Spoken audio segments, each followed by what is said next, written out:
मान लीजिए आपको मुंबई से दिल्ली का सफर करना है। आपके पास दो ऑप्शन है। फर्स्ट, अपनी कार खुद चलाओ, स्टॉक्स। सेकंड, एक लग्जरी बस में टिकट लेके बैठ जाओ, म्यूचुअल फंड्स।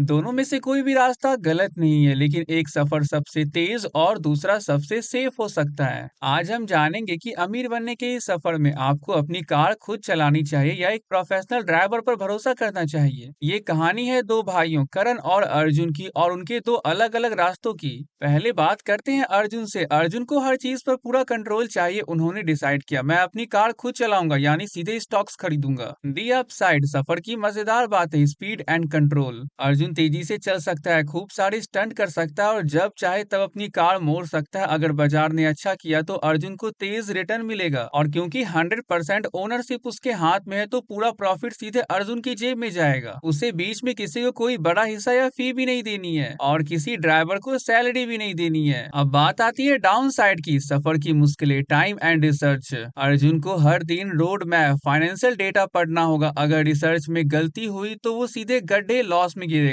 उसे चौकन्ना रहना होगा, दुनिया में क्या हो रहा है, जैसे यूक्रेन रूस वॉर का उसकी तेल कंपनी पर क्या असर पड़ेगा, इसका ध्यान भी रखना पड़ेगा। वही करण कहता है, मेरा समय ज्यादा कीमती है, मुझे सफर के दौरान आराम करना है, तो उन्होंने एक लग्जरी बस में टिकट ले लिया, यानी म्यूचुअल फंड। दी अप साइड, बस की मजेदार बातें, एक्सपर्टीज। बस का ड्राइवर फंड मैनेजर बहुत एक्सपीरियंस्ड है। उसे पता है कि कहाँ गड्ढा है, कहाँ तेज चलना है और कहाँ रुकना है। करण को जीरो रिसर्च करनी है, करण को कोई भी टेंशन नहीं लेना है, सारा काम फंड मैनेजर करेगा। और सबसे कमाल की बात यह है, याद है अर्जुन की कार, उसमें सिर्फ 4 टायर है। अगर एक टायर फट गया, यानी एक कंपनी डूब गई, तो उसकी पूरी कार बीच रास्ते में रुक जाएगी और उसे भारी नुकसान होगा। स्टॉक मार्केट में एक कंपनी पर सारा पैसा लगाना ऐसा ही है। इसलिए बस यानी म्यूचुअल फंड, और उसके ड्राइवर फंड मैनेजर क्या करता है, वो बस को 50 टायरों मतलब 50 अलग अलग कंपनियों पर चलने के लिए डिजाइन करता है। वो डाइवर्सिफिकेशन का इस्तेमाल करते हैं। अगर एक टायर फट भी जाए, एक कंपनी डूब भी जाए, तो बाकी 49 उस नुकसान को संभाल लेंगे और बस बिना रुके अपनी मंजिल की तरफ चलती रहेगी। म्यूचुअल फंड में फंड मैनेजर यही करता है। अगर वो आपका 1000 रुपीज लेता है तो उसे टाटा, रिलायंस, HDFC और IT कंपनीज, ऐसे कई कंपनियों में डाइवर्सिफाई कर देता है। इसलिए बस में बैठना यानी म्यूचुअल फंड नए इन्वेस्टर के लिए सबसे सेफ माना जाता है, क्योंकि यहाँ एक्सीडेंट मतलब लॉस का डर बहुत कम होता है। बट द डाउन साइड, बस की मुश्किलें, स्लो स्पीड। बस को कई लोगों का ध्यान रखना है, इसलिए वो एक व्यक्ति की कार जितना तेज नहीं चल सकता। उसका रिटर्न मार्केट के हिसाब से बैलेंस्ड रहता है। और करण को ड्राइवर फंड मैनेजर को हर साल उसकी सैलरी फी भी देनी होती है, इसे एक्सपेंस रेशियो कहते हैं। दोनों के अप साइड और डाउन साइड जानने के बाद अब ऐसे में राइट चॉइस कौन है? फर्स्ट, अगर आप बिगनर है, फर्स्ट टाइम कार ड्राइव कर रहे हैं, पहले म्यूचुअल फंड बस से शुरू करें। बस के अंदर बैठकर ड्राइवर फंड मैनेजर को देखिए कि वो कैसे ड्राइव करता है, इससे आप बिना रिस्क लिए मार्केट को पढ़ना सीख जाएंगे। सेकंड, अगर आपके पास टाइम है, नॉलेज है, आप स्टॉक कार ड्राइव कर सकते हैं, लेकिन हमेशा याद रखें, कार चलाते समय, स्टॉक पिक करते समय आपको इंट्रिंसिक वैल्यू का मैप देखना होगा, मार्जिन ऑफ सेफ्टी की, सीट बेल्ट जैसी कई चीजों का ध्यान रखना होगा। इन्वेस्टिंग का सफर मंजिल तक पहुंचना नहीं है, ये सफर लगातार चलते रहने का नाम है। आज आप बस में बैठिए और कल जब आपको पूरा रोड मैप समझ आ जाएगा तो आप खुद की कार खरीद सकते हैं। Your biggest weapon is your knowledge. Subscribe to keep up with me on this fun ride. See you at the next stop. मिलते हैं।